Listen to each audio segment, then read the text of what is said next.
Welcome back to JB Reviews. I have my race trailer and a 2019 Ford F350 with the 6.7 power stroke and the 6-speed transmission. Today we're going to go up a 6% grade towing my trailer. So here are the numbers on the door. You guys can see the axle rating is 6,780 pounds in the rear, and the axle code is a 3J, which is a 355 with a locker, 11.5 GVWR. And then payload is decent actually, 3,706 pounds. This is a Lariat. It does have some aftermarket wheels and tires, but good tires. These are the Toyo AT Open Country. These are the Extreme. I think these are the tires I was trying to get, but they were on back order. But we're already hooked up, so we're just gonna go ahead and head down the road. And yes, I borrowed this truck from Larry H. Miller Super Ford. It is available. It has just under 100,000 miles. So let's go ahead and get some fuel because it's kind of low, and then we're gonna go ahead and reset the trip 1, and then we're gonna get down the road. All right, so we just put some fuel in. I'm all locked in, and you know, it's been a long time since I've actually driven one of these trucks, and I'm pretty excited about this because I drove one a long time ago, and I felt like the 6-speed was good. One thing I will say is when this truck is in tow haul mode with the exhaust brake on, it does work pretty dang good. Now every time you stop the truck, it always resets that, so just something to keep in mind. Even though you're still hooked up by the trailer brake, it just doesn't remember you're hooked up to a trailer on these older trucks. Like my GMC will keep my tow haul mode on, but it'll just turn off the exhaust brakes. That's the only thing you have to turn back on. But for 2019, 100,000 miles, guys, this truck is absolutely in great condition. Ford trucks hold up extremely well. I've had an opportunity to actually see some trucks with a couple 100,000 miles on them, and even still, like, they hold up pretty well. Like, if this truck was garage kept, it wouldn't surprise me, but if it wasn't, I'm really surprised because everything inside this interior looks brand new. But yeah, let's go ahead and get on the interstate. I am really excited to see how this transmission does going up that 6% grade. And the reason why I'm doing these tests, I want to make this clear. I'm going to have an opportunity obviously to get a 10-speed transmission. So I want to put this up against a 10-speed. I want to put this up against Chevy's 6-speeds when I have an opportunity to get the Allisons up that 6% grade. It's definitely exciting for me because doing towing tests are really hard, and when I do have a chance to do them, I'm like super excited. But yeah, the mirrors, Ford hasn't really changed their mirrors in a long time. These are the same ones from 2017. I believe from 2016 and earlier trucks they had different mirrors, but from 2017 till now they're pretty much the exact same mirrors. This truck does have 360 camera. It does have, you know, ventilated seats. So even back then, I mean, Lariat got really dressed up for their trucks. But yeah, we're about to get on the interstate. I'm not giving it too much acceleration,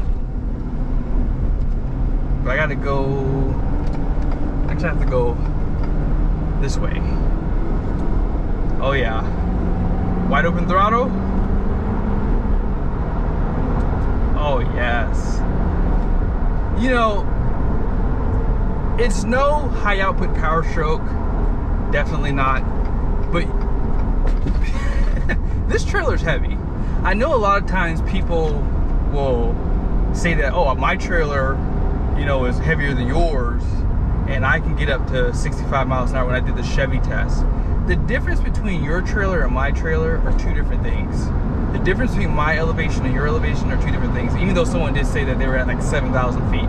But again, I always slow down to about 50 to 55 miles an hour. I do that because this is a test. I'm not going anywhere. I'm just doing a towing test. So when I slow down, when I do these tests, it's not about trying to get the, you know, best miles per hour I can get going up the grade. It's about actually seeing how the truck does compared to other trucks, because I'm doing the exact same thing with every truck. Same thing with this truck here. I'm going to slow down to about probably 50 because it's a diesel, because I know it can get up to speed. But this trailer is a sail. It is 100% sail, and when you're going down the highway, you know it's there. Like, this trailer is heavy, even though it's only just under 10,000 pounds. It's heavy. And if you didn't watch the last videos I've done, I did get it weighed with a truck, and then I hooked up to the trailer and got it weighed, and that trailer is about 1,600 pounds of hitch weight. So I'm pretty much almost max on that hitch on all HD trucks. When I do my tests on the half tons, I take everything out, and I'm probably like around 1,200, 1,100 pounds maybe. But yeah, I'm definitely gonna have to really get it weighed again with the half ton, just to see like if I need to start backing the car in. These tests are so crazy when you do them, because there's just a lot of stuff that goes into it, because half tons do not handle hitch weight like these HDs do. So I have to make sure I don't put more than 1,000 pounds on them. So I have to either back the car in to kind of take some of that tongue weight off, but I can't take too much off. So it's a process, right? It's a process, and that's what towing is all about, is trying to make things work for you. And sometimes I've known guys, it took them months to get their truck and trailer like perfect.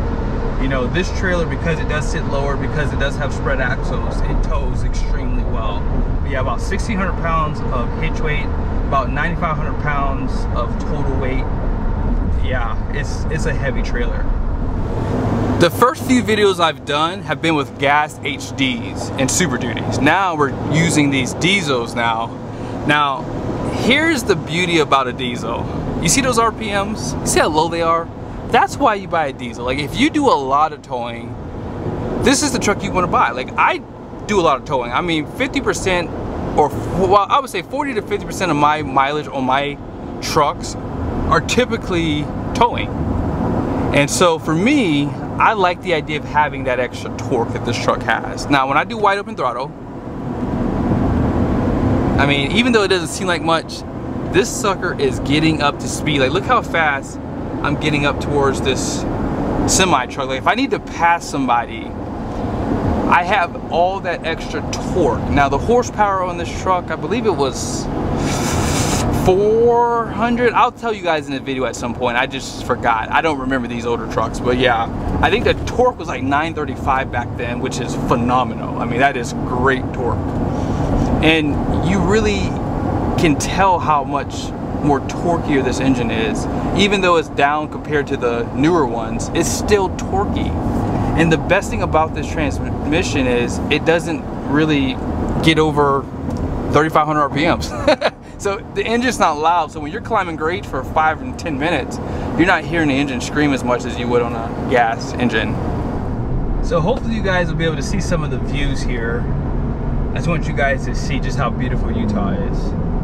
And one thing I love about this area is, even though it's higher above elevation, so it does affect the performance of these cars, it's like a dry heat. So when it's 90 degrees and you're in the shade, that's the beauty about these types of areas. Like, it doesn't seem as hot.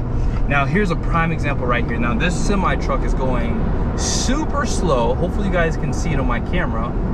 You see how slow he's going? If I had a gas truck, it would be hard to get over, because all the cars are gonna try to jump in front of you because they don't want to be behind you either.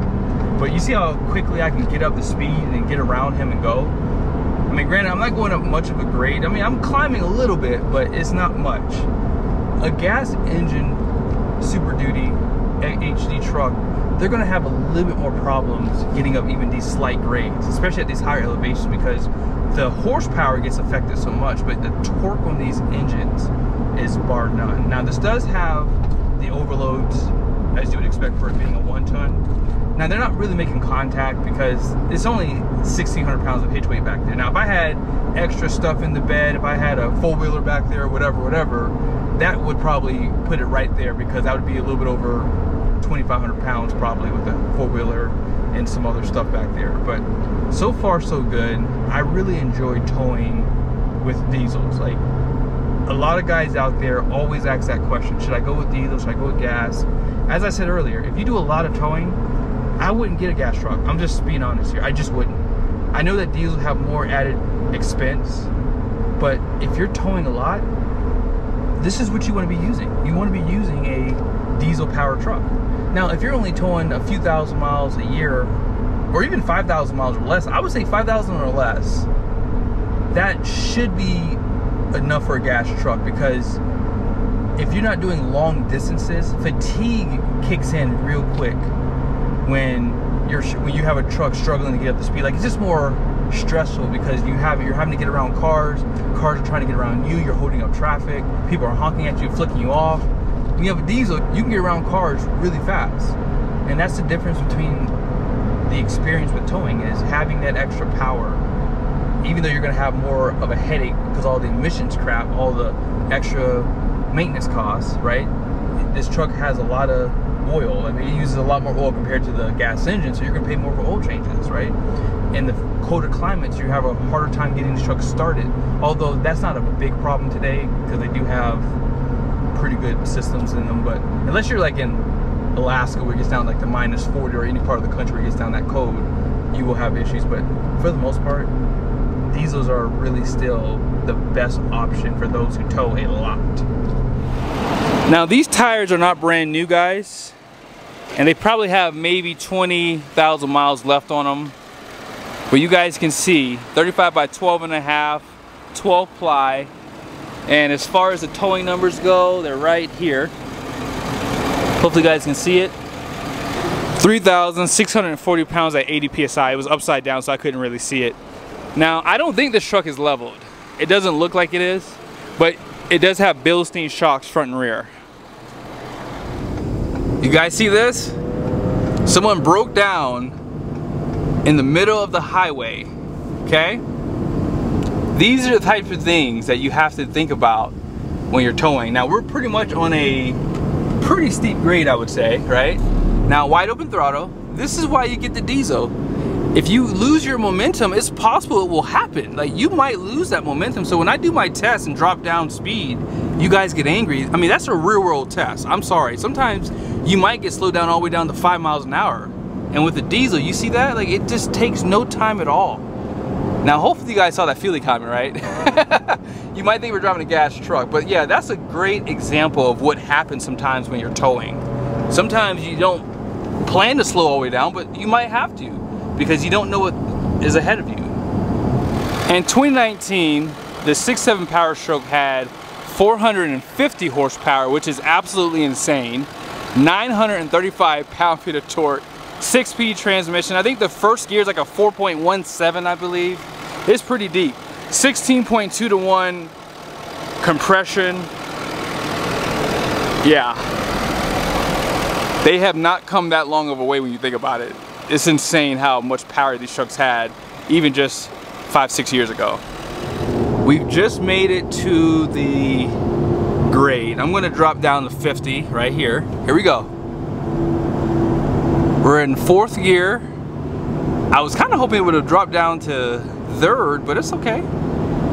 I mean, these Fords RPM a lot more than the Cummins do, because the stroke in the engine is not as tall. Look at that bad boy. I mean, come on, guys. This is nothing. I need to get a bigger trailer.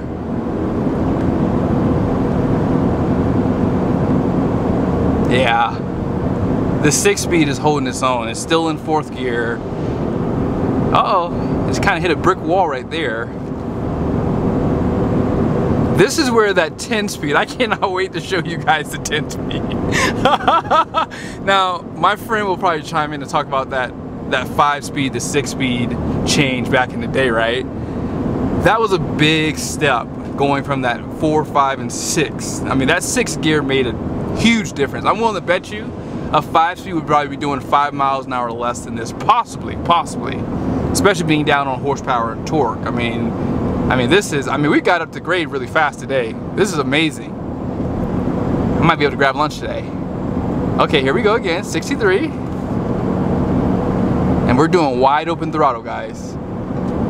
But yeah, it's been holding steady in 4th gear. Got to get around some cars. 64. Wow.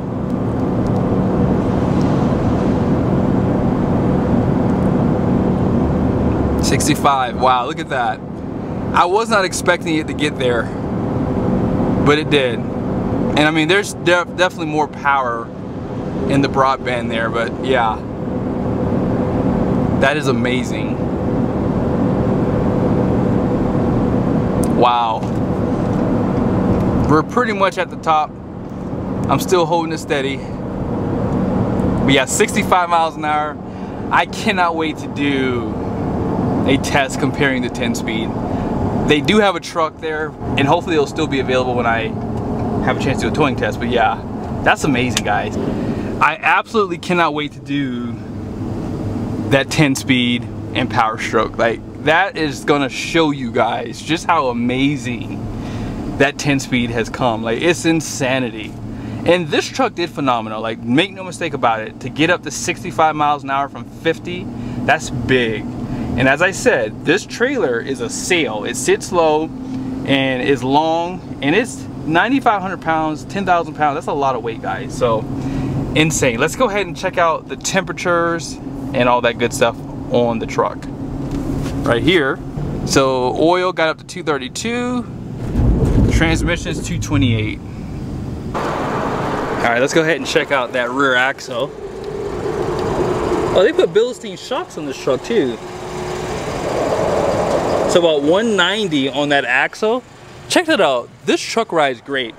And I was wrong about, well, these tires don't have as much offset as the other ones did, but here are the brakes. About 153, oh, 170 tire, 93. Check that out. They don't give that to you on the new Ford trucks. That turbo is buried way back there. I saw about 400 degrees, about 400 degrees over there. The EGR's right here.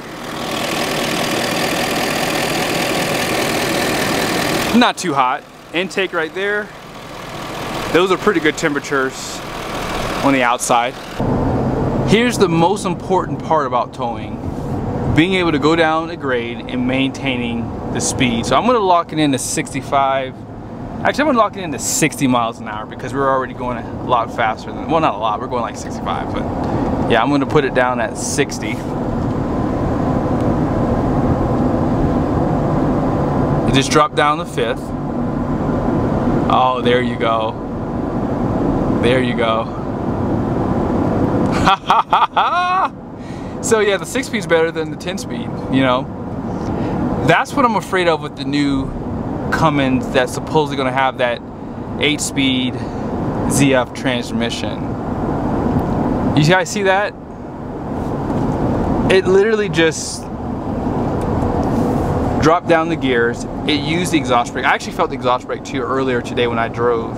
If you like do wide open throttle and then go down a hill and then let off, the exhaust brake is really strong on these trucks. They are, but I'm not gonna ever go wide open throttle going down a hill. I'm just not gonna do that. Then we get it to work. Now let's see what happens again. I'm gonna tap the brakes. Tapping brakes right now. 5th. Oh wow, consistency. Okay. All right, so let's do it again. I'm gonna let it shift back up. 6. Okay, now let's. Oh, I'm going a little too fast. I'm going like 70 down a grade. I don't do that. That's too fast. All right, here we go. Come on. It downshifted again, but I wanted to show it to you guys here. Let me go a little bit quicker. Come on, baby. You know, it doesn't matter. I think I made my point. You guys see that? Let's tap it again. I'm pushing the brakes pretty hard now. You see that? Consistency.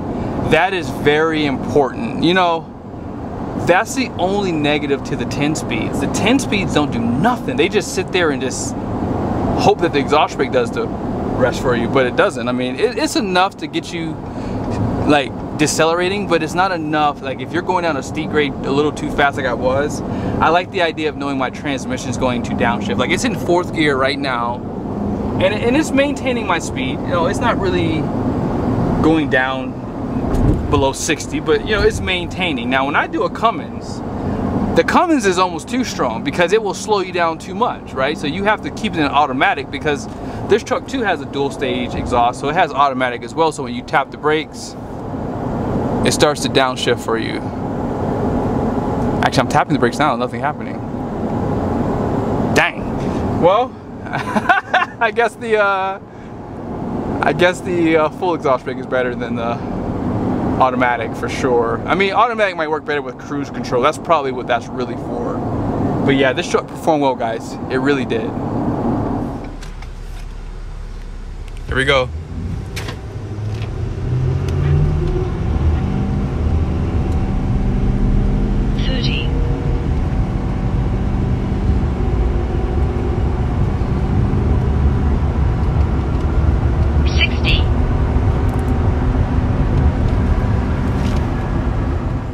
We drove a little bit over 35 miles, got 8.2 MPG. I think this was a win for the 2019 PowerStroke with the 6-speed transmission. Although I was really hoping to get up to 70 miles an hour, the 6-speed transmission did well. I will say you could pretty much tell between 4th and 5th, it was looking for another gear. It was like, man, I need one more gear to get me just over that hump to about 68, 69 miles an hour shift, and it probably would have maintained and got up to about 70, maybe. And that's the beauty of the 10-speed, because you have those closer steps, which means, guess what? You have a little bit more power in each gear. So the beauty of having more gears is obviously having more speed. However, the beauty of having less gears is having a stronger exhaust brake, and that's where this truck definitely won today. It definitely had a great exhaust brake, and I definitely have to commend these Toyo tires. Did the trick. I mean, I didn't notice the aftermarket wheels in terms of any like road vibrations. There was no noise from these tires. These are gonna be my next tires, guys. I'm getting these are the Toyo AT Open Country Extremes. Absolutely amazing tire. Wow, they performed very well, and this truck has Bilstein shocks. Oh my goodness, insane. This truck rode perfect, and I did drive it unloaded, and it did drive well, especially over bumps. So if you do have a Ford truck, Bilsteins are the way to go. I think these are the Bilstein. Hopefully you guys can see it. That's the part number. Are those B8s? 51? Oh yeah, 5100s. There it is. Yeah, a lot of guys on my channel have talked about the 5100s. Absolutely worth the lookup. If you have a GMC truck, Chevy, Ram, 5100s. That's what a lot of guys will switch over to, because it does soften up the ride, especially when you have a little bit more sidewall too on the tire. But be sure to give Larry H. Miller a lookup. This truck is available. It also has a turnover ball through BMW. And I think it's the perfect truck if you're towing a 10,000-15,000 pound trailer for sure. Later.